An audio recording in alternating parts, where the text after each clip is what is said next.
Today, we're taking on a big question, one that cuts to the heart of how our countries really work. Can a government actually run out of money? And if they can just print more, why on earth do they bother with taxes, budget negotiations, and all the public hand-wringing about the debt? You've probably heard the warnings. If the U.S. keeps borrowing, we'll end up broke, just like a household maxing out a credit card. But look around. The US, Japan, and much of the developed world have borrowed vast amounts year after year, and the predicted disaster never seems to come. What's really going on?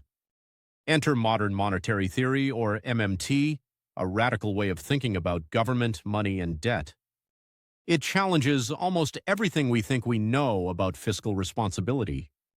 Let's explore why developed countries seem to have special borrowing powers and what MMT says about the real limits on government spending.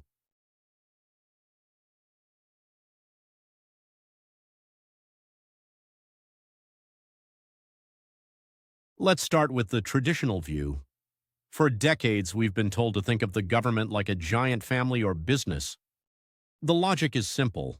They earn money through taxes, and they can only spend what they bring in. If the government wants to spend more, it has to borrow, just like a household taking out a loan. And the story goes, too much borrowing is dangerous. Eventually, creditors might call those debts in or lose trust altogether. But MMT turns this perspective upside down. Proponents argue that countries like the US, Japan, or the UK don't have the same financial boundaries as households because they do something none of us can. They issue their own currency. The US prints dollars, Japan prints yen, the UK prints pounds.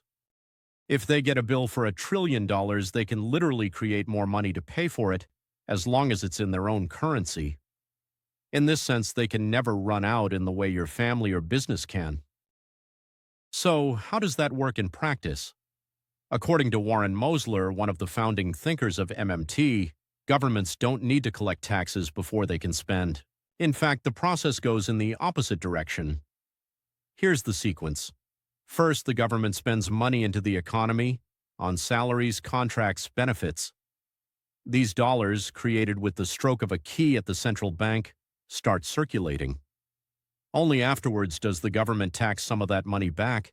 In other words, spending comes first, taxes come second. But wait, don't taxes fund spending? Not in the MMT world. For a currency-issuing government, taxes help manage the amount of money circulating, giving the currency value and helping to avoid inflation. But taxes do not fund spending in the sense that you and I need to deposit money before making a purchase. What then is government debt? In the MMT framework, it's not an overdue credit card bill threatening to drag us down. Instead, it's simply money that the government has spent into the economy but hasn't yet taxed back. When the Treasury issues bonds, MMT says they're really just offering a different kind of savings account, safe and interest-bearing, at the central bank.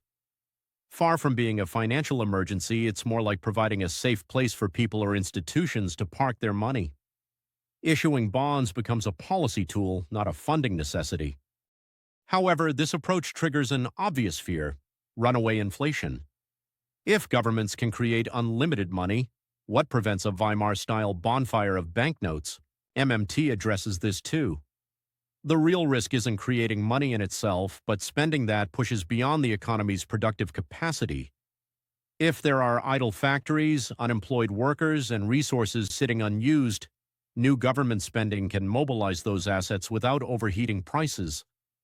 It's only when an economy is running flat out, when everyone and everything is already employed, that extra spending starts to drive inflation. Let's look at the real world. Japan's public debt is over 250% of its GDP, the highest in the developed world. But inflation is low and interest rates have hovered near zero for decades. The U.S. has run chronic deficits for over a generation, and yet the dollar remains the backbone of global finance. Why? Because these governments borrow in their own currency, and their currencies are in constant demand worldwide. That's the crucial distinction. Developed nations have something many emerging economies do not. They both issue their own currency and have that currency sought after globally. The U.S. borrows in dollars, which it can always print. Japan borrows in yen, which it controls. So for these countries, the true limit isn't running out of money or defaulting, it's the risk of inflation if they overspend relative to their real economic resources.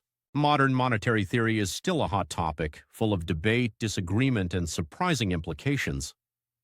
But it does force us to rethink what government debt really means and what limits truly matter.